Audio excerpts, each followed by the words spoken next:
Hi, everyone. Thank you for being here today. My name is Mariana Avezum, and I am the project lead of the German representation of the Hyperloop movement. We at the Technical University of Munich are currently working on a prototype to build possibly one of the first Hyperloop prototype pods out there.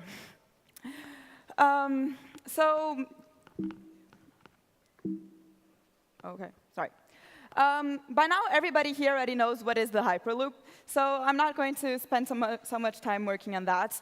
But I will explain the difference between what we are doing and what HTT is doing with their amazing, great team. As everybody knows, the Hyperloop was announced back in 2013 by Elon Musk. The thing of it is, the guy really has way too much to do already in his hands. So not only are there many companies, a few companies working on it, last year in June, he started a student competition worldwide to basically see how many students had way too much time on their hands and could come up with a prototype. I will say that one of the biggest differences between what we are doing and what HTT is doing is timeline. Basically, because we don't get to choose our own timeline, it's dictated by us by SpaceX. And our Hyperloop prototype, and in our advantage, it is quite smaller. It only fits one person, and is definitely not comfortable. But it does have the advantage that it will be done next week. Yeah,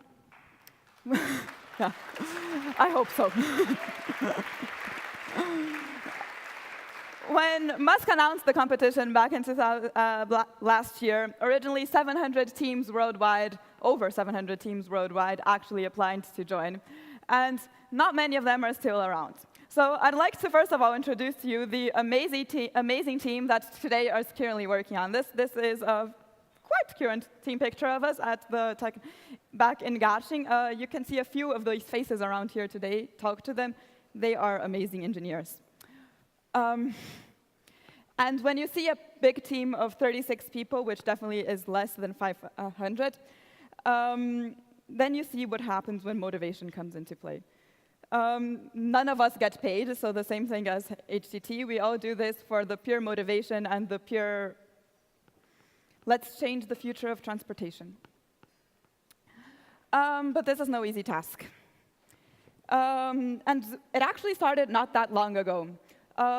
The team started actually in September, and it took us basically 2 months to get an initial team together. And in November, we had a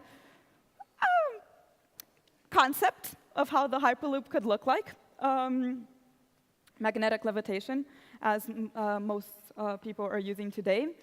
A compressor that, of course, was absolutely going to be both cheap, light, buildable, and unrealistic. When you start to crunch into the numbers and try to get something a bit more realistic, costs and weight really easily go up really fast. By the time we had a detailed design in January, when we presented our concept to SpaceX, the cost had more than fourfolded. And I actually stood up in front of SpaceX, and I actually said we could build that in a few months, which, of course, was just students dreaming. But you know what? It worked out. Today, from the 700 people that currently apply to the team, to the competition, today only 30 teams worldwide are actually building a prototype. 2 of them in Europe. And then the real challenge began. We had a few months to come up with money, because you do need to buy hardware at some point, and come up with a design that would actually work and could actually be feasible in our very short timeline. The image that you see there on the right is our current prototype that I am very happy to say is not just a rendering anymore, but can actually actually has something very similar to it sitting around in our workshop. At 600 kilos and 340,000 euros, it's not the coolest compressor. It is not the fastest Hyperloop in the competition. I will say that it is possibly the most scalable. And it's actually quite done. It's quite done. And quite is a very important word. Here you have a photo of the compressor that we actually were able to buy, because you can't build a compressor in a few months, so we bought one from an old Alpha jet engine. We are now in the process of finalizing our construction, which will take place in the next few weeks. And then we have testing to do until we can actually fly this thing over next fall, in the next few months, to LA, and where all the teams will compete against each other. I'd like to finish today with a quote from my favorite English literature poet. "Two roads diverged in a wood, and I took the one less traveled by, and that has made all the difference." Not everybody thought the Hyperloop could be doable. It is definitely a road not often traveled by, but it can make the difference in the future of transportation.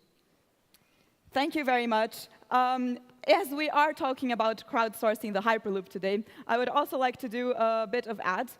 You can like our Facebook page, VAR Hyperloop team, and where you will find a link to our Indiegogo campaign. We actually still do need money, even if we are that close to the finish line, for testing and travel costs to LA. Can help us donate at Indiegogo anytime and get some very Bavarian gifts out of it. Thank you very much.